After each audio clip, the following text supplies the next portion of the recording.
Let's get more on the legal aspect of this matter, and joining me is the lecturer in charge for public international law at the Bandaranaike Centre for International Studies, attorney at law, Dr. Udara Soysa.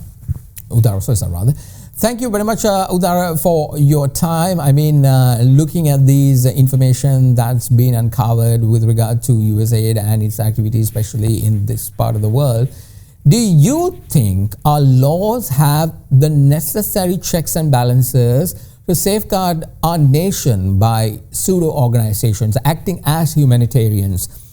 Yet here we are learning, doing the absolute inhumane acts. Mahieash, it's a very complicated question that you asked. In terms of the legal framework, I think Sri Lankan legal framework is not robust and strong. I mean, I don't think even the US legal system is strong in that aspect when it comes to these kind of investigations. Because if you look at even in US, most of these investigations and in fact actions are taken by executive laws that are made by the President Trump himself. So I mean, when you look at in terms of Sri Lankan context, the biggest problem is we are very much often dependent on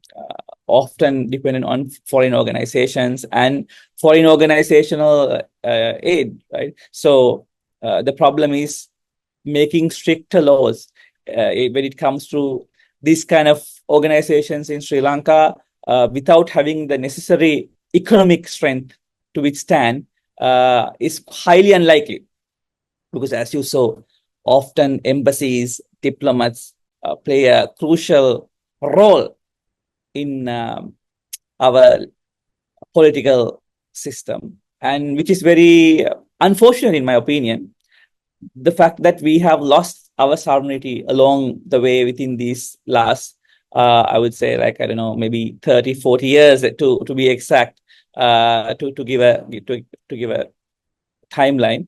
And we are quite dependent on the support which is given to us from the international community. And because of this reason, we are also quite dependent on international organizations that are being funded by the international community.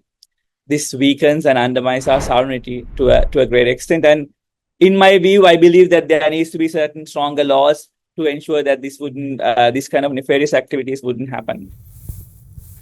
Udara, in an instant like this, what do you think this government should do? Perhaps look into it? Not only USAID, perhaps all these foreign organizations whose agenda doesn't tally with what they say they're here to do?